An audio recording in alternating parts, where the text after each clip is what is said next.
A história da Umbanda. Uma história sobre a origem da Umbanda, suas práticas e as primeiras linhas da Umbanda, que são as primeiras linhas de trabalho que surgiram dentro da Umbanda, chamada por alguns de Umbanda iniciática.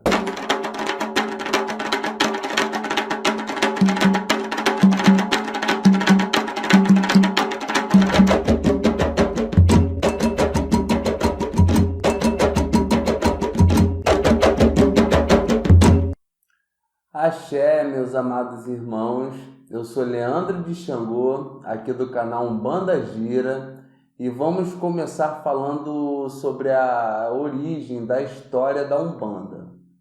Bom, a Umbanda é uma religião que nasceu na virada do século XIX para o século XX, em 15 de novembro de 1908.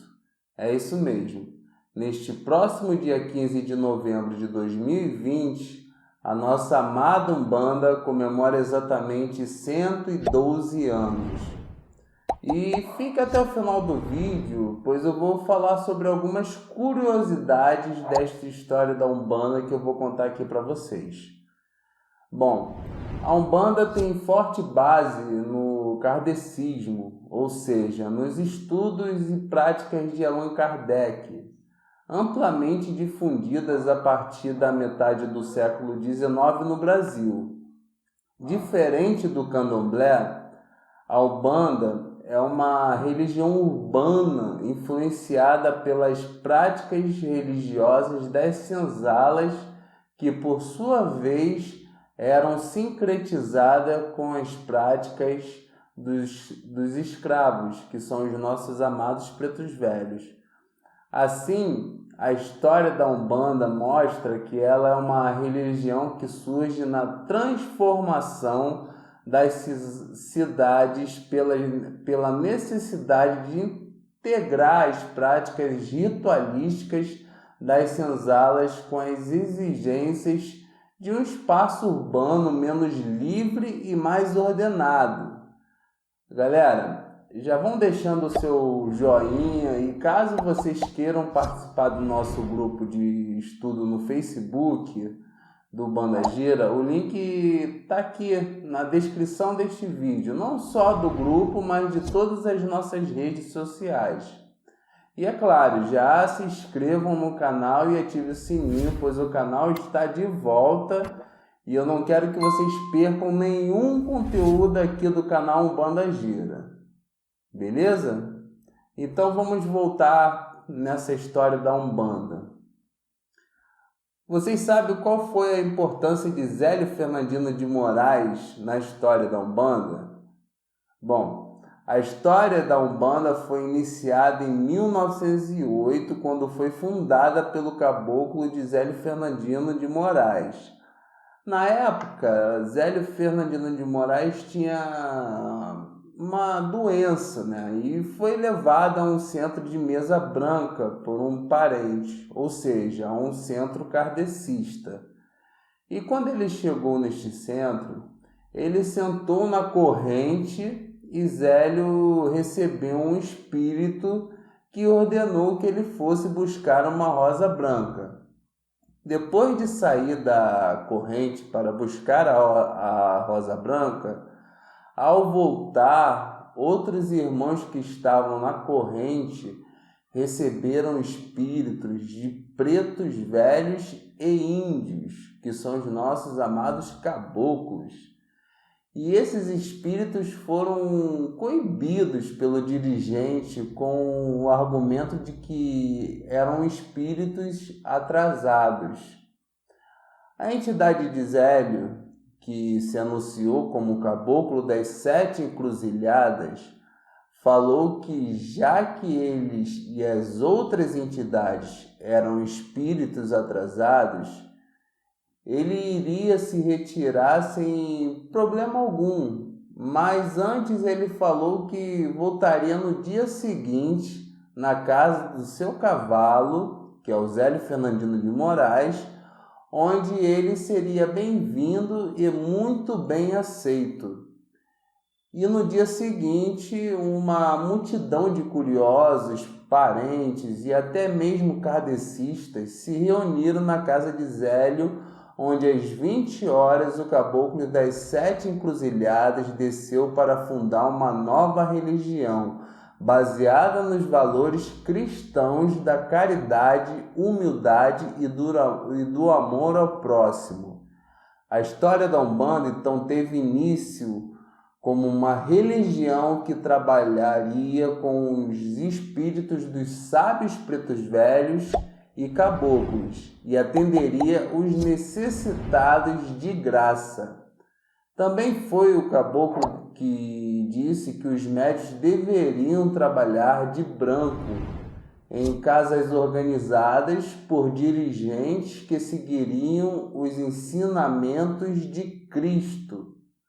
A partir daí, tivemos as diferentes linhas de trabalho que surgiram na história da Umbanda, como hereis, exus, malandros, ciganos e outras linhas de trabalho.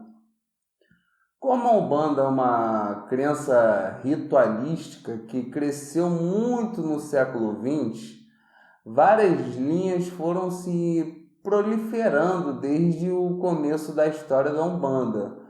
Pode-se perceber que ela é uma religião democrática e inclusiva. Assim, influências orientais, influências africanas, influências esotéricas e influências kardecistas foram incorporadas em várias casas, de acordo com a proposta e as ordens recebidas pelos respectivos dirigentes e pelos seus guias-chefes. Mas, infelizmente, por um lado, isso ocasionou que muitas casas e filhos de santos sofressem com a má índole de chefes de terreiros. E eu estou falando aqui de chefes carnais, tá, gente? Como dirigentes e sacerdotes, e não de chefes espirituais.